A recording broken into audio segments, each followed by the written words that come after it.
Bukti penjelajahan orang Nusantara.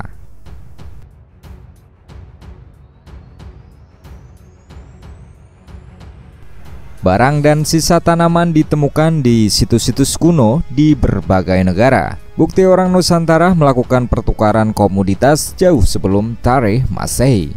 Interaksi antar pulau di Nusantara sudah lama terjadi.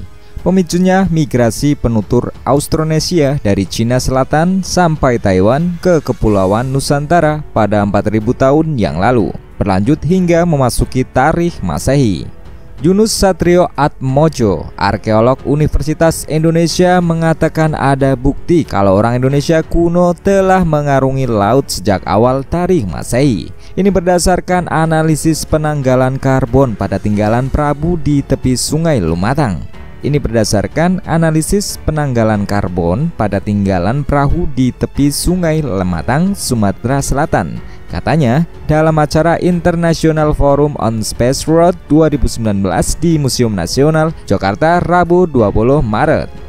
Perpindahan lintas daratan sejak masa prasejarah itu memungkinkan terjadinya pertukaran jarak jauh. Hal ini kemudian memancing beberapa komoditas yang kini dikenal, termasuk bulu burung, rempah, kayu harum, dan beberapa tanaman yang sudah dibudidayakan di Nusantara, seperti pisang, taro atau keladi, jeruk, dan mangga.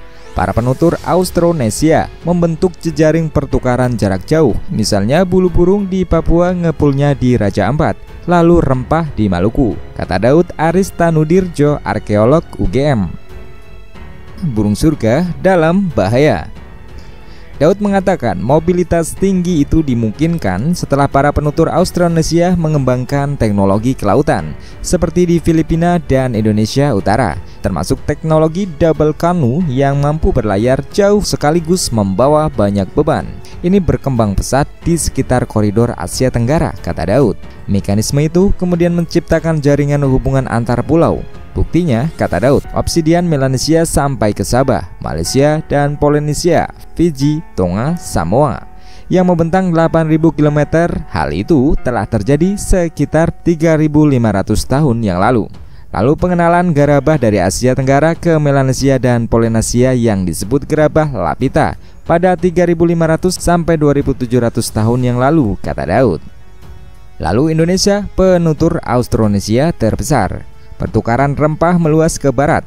Di antaranya terdapat temuan pitolit, deposit silika di dalam tanaman pisang di Kamerun pada 2.500 tahun yang lalu. Di Afrika juga ada sisa tanaman yang berasal dari Nusantara, seperti yam, pisang, dan taro keladi. Tanaman ini hampir pasti dibawa oleh penutur Austronesia. Pun temuan sisa tanaman yang mirip cengkeh di situs Terka, Mesopotamia, Syria sekitar tahun 1750 sebelum Masehi. Ini sebenarnya sudah banyak yang membantah, katanya itu bukan cengkeh karena kelopaknya ada 5.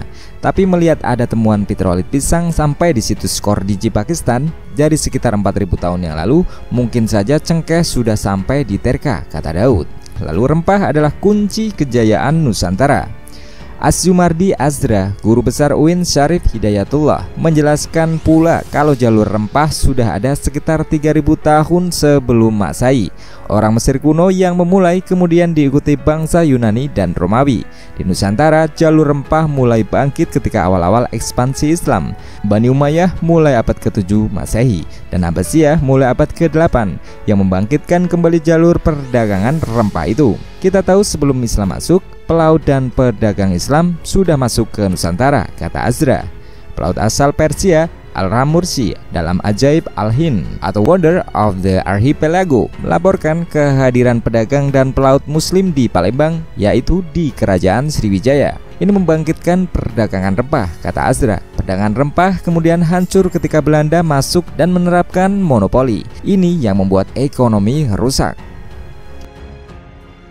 Untuk update video selanjutnya jangan lupa subscribe, bunyikan lonceng notifikasi, like, komen, dan share.